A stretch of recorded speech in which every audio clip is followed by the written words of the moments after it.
Salut à toi, jeune survivaliste. Tu veux te sortir d'une situation potentiellement dangereuse à peu de frais? Voici un kit de survie dans une canne. Euh, je me promenais souvent dans des magasins, depuis plusieurs années d'ailleurs, et j'étais souvent intrigué par ces kits de survie dans une canne.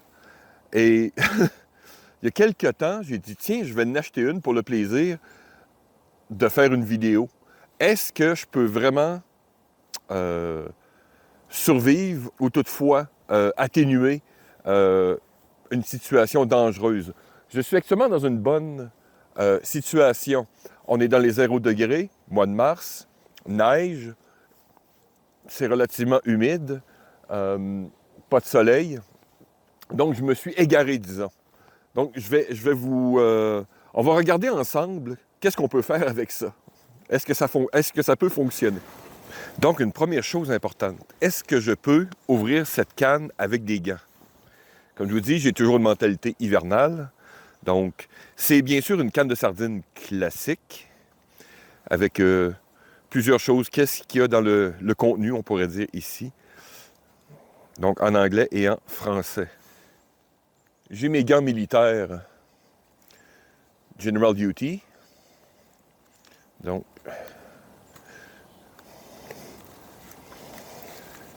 Donc, évidemment, j'ai des grosses mains. Donc, j'ai de la difficulté à essayer d'ouvrir la canne. Donc, il faut que j'expose mes mains, ou au moins une main.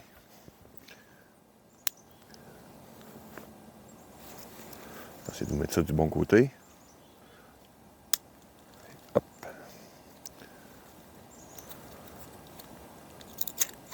Et voilà. Donc, évidemment, on est en survie, donc nous gardons tout. Donc, qu'avons-nous en premier?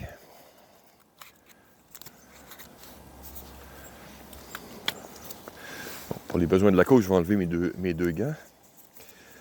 Donc, une bande de ruban adhésif de type duct tape. Semble correct pour l'instant. Donc, environ une trentaine de centimètres. Ensuite, qu'est-ce que nous avons? Ça va être un sac de type Ziploc auto-fermant.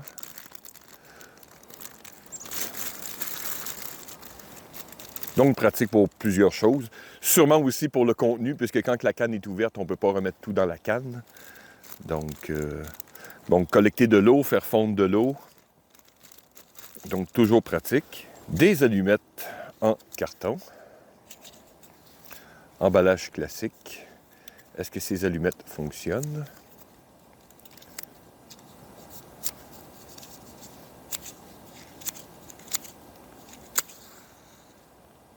Oui, elles fonctionnent. Et qu'est-ce qu'on a ici? De la corde. Ça semble être une corde utilitaire.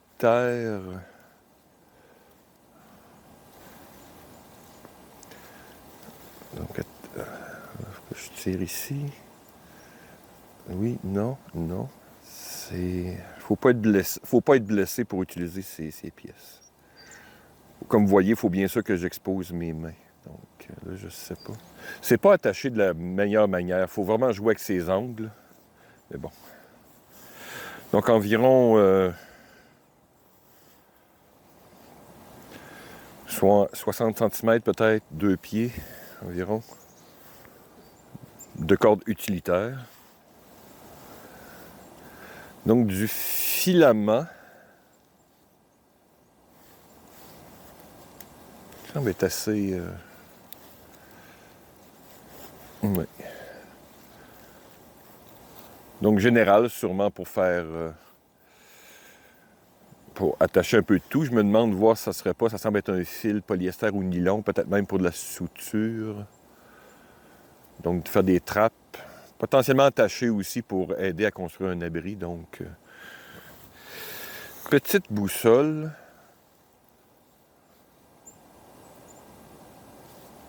OK. Ouais, qui semble fonctionner. Le nord est environ de la bonne direction. Voilà. OK. Parce que c'est rare que ces petites boussoles de fabrication asiatique fonctionnent. Bon, on va enlever les... Donc, la chandelle classique, toujours pratique. Un sifflet. OK. Est-ce qu'il fonctionne bien? Oui. Oh, ça semble quand même assez fort. Bien, bien. Qu'est-ce qu'on a ici? Ça semble être des cubes allume-feu. On va tester ça sous peu. Un crayon de plomb, avec une attache. Toujours pratique pour laisser des messages, bien sûr. Encore ici, du cordage. Une espèce de cordage utilitaire encore. Je me demande pourquoi il y a le jaune et il y a celui-ci. Ça me fait penser au cordage que j'ai en Dyneema, là, qui est comme en Kevlar. OK. Pratique, je suppose. Du fil de laiton. Donc, parfait pour monter des trappes à lièvre ou à d'autres petits animaux comme des écureuils ou autres. Donc, toujours pratique. Une lame d'atelier que j'utilise moi-même en atelier de couture. Donc, évidemment, le carton peut être utilisé à d'autres choses. OK, ça coupe. Donc, parfait pour travailler certains résultats de notre chasse. Donc, pour dépecer, bien sûr, lièvre, poisson ou autre.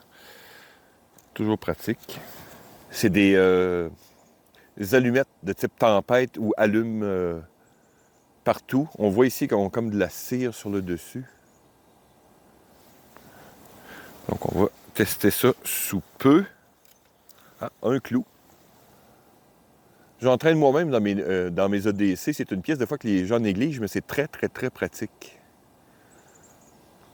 Pour évidemment attacher des équipements sur un arbre, par exemple, entailler.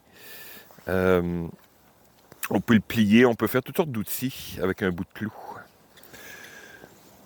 2 épingles de sûreté, une petite et une grosse. Donc, toujours pratique. Réparer des équipements, faire des hameçons improvisés. Et en parlant d'hameçons,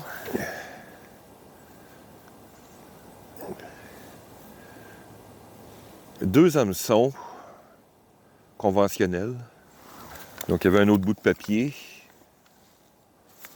Papier vide, donc allumer du feu, écrire des messages. Donc, ça va avec notre crayon. Tantôt, il y a une espèce de clip. Hop. C'est bien.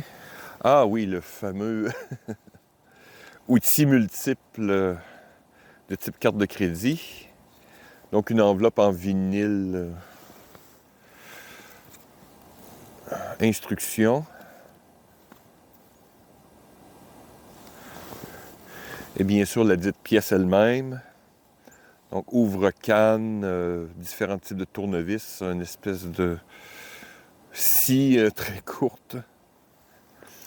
2 attaches à pain en métal, donc pratique pour fermer des contenants, pour faire toutes sortes de trucs, attacher des équipements. Faire attention, les rebords de la canne peuvent être très coupants. Donc, instructions, survie. Ça ne me cause pas de problème, mais ce n'est qu'en anglais. Donc, ça peut causer un problème pour nos amis francophones. Alors, on avait encore un autre clou. C'est bien. Oh. Ah, je viens de comprendre. Une grande aiguille de couture. Avec un très grand œil. Donc là, ça explique l'autre type de cordage. Le filage plus fin de tantôt. Donc, un kit de couture générale. Papier réflectif adhésif, je suppose. Je suis pas très sûr. J'ai très peu de soleil aujourd'hui, donc... Et bien sûr, pour terminer, la canne elle-même. Donc, il va nous servir, évidemment, de poêle improvisé, si on peut se permettre. Donc, pour faire fondre de l'eau, nourriture, donc préparer d'autres trucs. Ici aussi, l'étiquette, on va... Peu de pratique aussi à brûler. Il y a un peu d'adhésif. Est-ce qu'il s'enlève assez bien? Non, pas vraiment. Mais bon, voilà.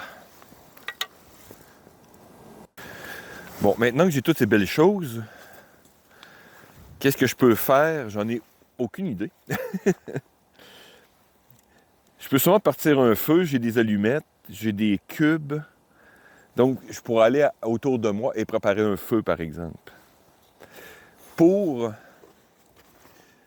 préparer, peut-être faire fondre de la neige, j'ai un contenant, mais je n'ai pas de support. Pour mettre, exemple, un cube ou un feu. Donc, il faudrait que je me trouve 2 supports pour essayer de faire fondre la neige. On va faire un test avec les cubes, justement. J'essaie de m'improviser une espèce de... C'est encore trop bas. Ça prend au moins 1 pouce, voire 2. Comme je dis, j'essaie d'utiliser seulement ce qu'il y a dans le kit. Si j'ai pas de scie ou de couteau, comme vous avez pu voir, la seule chose que j'ai, c'est une espèce de lame de rasoir. Donc, j'improvise uniquement avec le kit. Bon, la hauteur me semble presque correcte. Maintenant, je vais aller mettre, exemple, de la neige et on va essayer d'allumer un cube avec l'allumette tempête. Donc, voilà, j'ai mis une neige assez profonde. On a une neige aujourd'hui très humide et compacte. N'oubliez pas aussi que la densité de la neige par rapport à l'eau est environ 1 pour 10. Donc, c'est pas une très grosse quantité d'eau. Mais c'est un test. Donc, j'ai mon cube. C'est à plat. Et j'ai une espèce de allumette tempête. Donc, est-ce qu'elle peut s'allumer partout? Peut-être que j'enlève la cire. J'ai très peu de surface rugueuse pour travailler. Ça paraît drôle à dire, dans ma situation actuelle, j'ai pratiquement aucune roche de visible dans mon environnement. Donc, je vais essayer de faire un test tantôt, mais on va être obligé d'utiliser nos allumettes. Donc, toujours bien se préparer.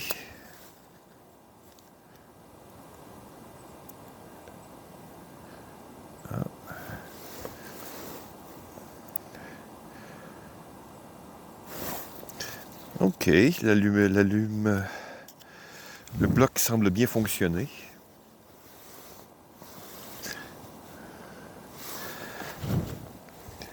Donc, voyons si notre cube va pouvoir faire fondre un peu de neige.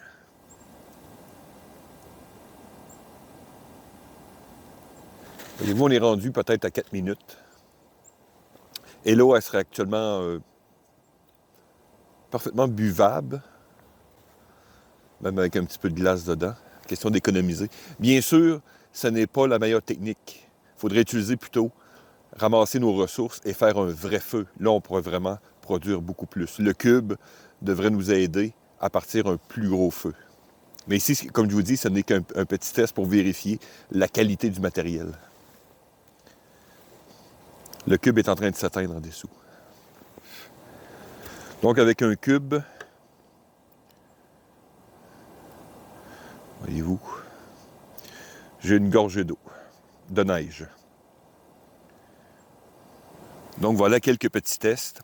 Maintenant, on va retourner en atelier pour faire la conclusion de cette vidéo et apporter quelques observations et quelques points, voir si ça vaut la peine ou non d'acheter un kit de survie dans une canne. Bon, nous voilà de retour en atelier. Maintenant, regardons. Première chose, tout rentre dans le sac en plastique. Donc, c'est une bonne chose. Maintenant, on va déballer toutes ces choses. Et vous voyez, je l'ai mis d'une manière aussi pas très compacte, dans le sens que je me mets toujours en situation de quelqu'un qui serait vraiment en urgence, donc qui souffrirait d'hypothermie, par exemple, ou une blessure à la main ou autre. Donc, si on prend toutes ces choses, on les fout, comprenez-vous, tout en même temps dans le sac. Donc, récapitulons un peu tout l'ensemble des choses que nous avions. Bien sûr, nous avions la canne elle-même et son couvercle. Un manuel d'instruction intéressant avec certains éléments. C'est vraiment écrit petit et ça semble être des choses de base. Donc oui, mais si vous avez une formation de survie en général, toutes ces choses-là sont bien couvertes. Donc ça peut servir plus d'allume-feu que d'autres choses. Le sac de plastique, oui, très bonne pièce, toujours pratique. La lame, oui. Mais j'aurais quand même mis un... Il y a des pièces que j'aurais remplacées. Cette chose est utile, bien sûr, pour, comme j'expliquais tantôt, pour faire du dépeçage, pour couper des choses, mais pourquoi pas remplacer ça par un petit canif? Bref, plus ou moins. Le réflecteur semble fonctionner avec potentiellement un adhésif à l'arrière, je suppose. Bon, effectivement. Il n'y a pas de manière facile pour décoller. Ça prend vraiment des petits doigts ou être patient. Bref, est-ce que ça collerait notre canne à serre de poêle, donc? Bon, regardez, ça colle. Oh, ça crée de la réflexion. Bon, c'est mieux que rien. La corde orange est inutile, puisqu'on a une corde plus mince, mais plus rigide. J'aurais avantageusement remplacé cette corde, parce que je regardais sa taille et sa densité, par au moins un bonbon dur, puisque les premières choses qui peuvent arriver en situation de survie, cause de problèmes non accidentels, c'est l'hypothermie. Et si vous êtes passé la nuit, souvent, au moins un bonbon dur va vous aider. Donc, cette corde, je la trouve inutile. Maintenant, oui, c'est un crayon avec du papier. OK. Ça fonctionne, mais ça semble un papier régulier, donc il n'a pas l'air d'être traité. Donc, à l'eau, vous risquez d'avoir un problème. Mais, encore ici, bonne chose, allume-feu, message rapide que l'on peut peut-être laisser dans le sac de plastique, par exemple, ou autre. Donc, oui, c'est toujours une bonne chose en survie. Le crayon, bien sûr, d'usage limité, mais quand même bien. Duct tape, toujours utile, évidemment, pour faire des réparations rapides. Ça peut servir aussi d'allume-feu, comme vous savez. Donc, vous pouvez le détacher en divers morceaux. Ici, on a un papier ciré, donc d'autres usages. Mais oui, le duct tape est toujours une bonne chose. C'est une chose qu'on met un peu partout, vous le savez, en survie, sur nos allume-feu, couteaux, pièces d'équipement. Donc, c'est bien. Compact, pratique. Bon, les petits cubes se sont révélés corrects. Ils ont allumé assez rapidement avec les allumettes de carton. Et ça l'a brûlé peut-être pour 4-5 minutes. Assez pour faire fondre quelque chose. Ou, évidemment, si on prépare mieux ces choses, pour partir un feu. Donc, les cubes, OK. Mais si j'aurais, exemple, du budget à faire un kit, je mettrais mes fameux wet fire et ça remplacerait 2 de ces cubes assez aisément. Et il serait beaucoup plus pratique. Maintenant, le sifflet s'est révélé fonctionnel. Mais ici encore, la prise est bien, mais j'ai des sifflets dans d'autres kits qui sont vraiment très plats et qui sont très puissants. Donc, j'aurais pris un sifflet, justement, peut-être enlever ces choses ici inutiles qui prennent de la place inutile. Mais, enfin bref, le sifflet est toujours une bonne chose à avoir dans ces équipements et celui-ci s'est révélé, ma foi, correct. Bon, les fameuses allumettes tempête. Évidemment, il nous reste que l'emballage en carton. Et voyez-vous, avec le... Si vous n'êtes pas averti avec la cire, voyez-vous, donc vous devez user la cire. Donc une personne qui n'est pas avertie ne saura pas quoi faire et prendre, enfin essayer. Voyez-vous, bon, ça finit par fonctionner. Donc c'est des allumettes old school qu'on leur trempait dans la paraffine ou dans la cire. Donc Non, c'est pas une bonne chose. On a des allumettes plus modernes qui serviraient mieux. En fait, je remplacerais complètement les allumettes de carton et ces allumettes-là par exemple, un kit réduit, comme j'utilise, avec de vraies allumettes tempête. Voyez-vous, ça, c'est des vraies allumettes qui vont vraiment vous sauver la vie. Donc, j'ai fait des vidéos sur ces choses-là. Donc, 3 de ces allumettes-là, même là, si je prends le volume de tout ça, avec un grattoir efficace, je pense que vous avez vraiment des choses qui sont vraiment utiles pour la survie.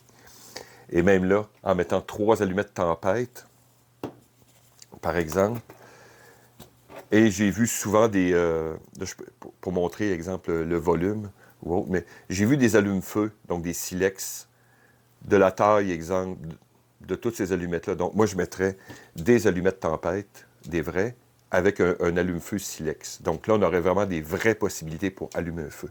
Et nos cubes remplacés par un Whitefire. Dans le fond, je suis en train de décrire mes propres kits, mais c'est parce que ceux que j'utilise fonctionnent. La chandelle, très bonne idée. Si on s'en sert, si on a seulement un poncho, par exemple, ou une couverte en millard, les couvertes de survie. Donc, on peut se mettre autour, s'entourer de sa couverture et allumer une chandelle à l'intérieur. Donc là, on a vraiment une manière assez efficace pour se garder au chaud. Je peux vous dire, je l'ai essayé à quelques reprises, une seule chandelle avec une couverture de laine autour de vous, et en quelques minutes, c'est très chaud. Donc oui, c'est bien, c'est une bonne addition. Les attaches de pain, bon, oui, non, peut-être. Ça prend pas de place, mais dans des kits aussi compacts, est-ce que c'est vraiment utile? Je me suis servi de ça, disons, jamais. Je m'en sers dans ma cuisine. Mais je vois pas l'utilité, je peux pas faire des trappes avec, je peux pas m'occuper de blessures, je peux pas le manger. Donc, OK. Oui, fil en laiton, ça, oui. Dans les secteurs, est-ce qu'on est en Amérique du Nord, Québec ou autre, on a du lapin, on a de l'écureuil en toute saison. Donc, avec une formation de base, vous êtes capable de vous monter des trappes assez rapidement. Et chose importante, des fois, il y a des déconnexions entre ces choses-là et le matériel. Voyez-vous, c'est que le fil de laiton, ça demande au moins une formation de base pour comment faire une trappe de base. Puis voyez-vous, le manuel de survie ici est vraiment un copier-coller d'affaires normales. Mais il n'explique pas comment utiliser, par exemple, un fil de laiton pour attraper un lapin, par exemple, ou un écureuil. Donc voyez-vous, c'est un détail que je trouve assez important. Bon, ce fil polyvalent, c'est un fil qui ressemble à un fil de Dyneema, donc un fil de nylon de type balistique. Ça, c'est vraiment pour faire n'importe quoi. Donc, comme je vous dis, ça, c'est inutile. Ça, c'est utile. Donc, hop. Donc là, je ne sais pas exactement. Il me semble avoir un peu la texture de Dyneema, mais vous pouvez acheter de la ficelle de ce type en Kevlar, par exemple, qui est extrêmement dure, donc très compacte. Donc, oui, bonne addition. Les clous, comme j'ai dit, pratiques, ça peut être toutes sortes de choses. Oui, pour se mettre, accrocher des choses sur un arbre, par exemple. S'en servir comme outil de pêche, donc même d'autodéfense à la limite, donc si on le met sur un bout de bois.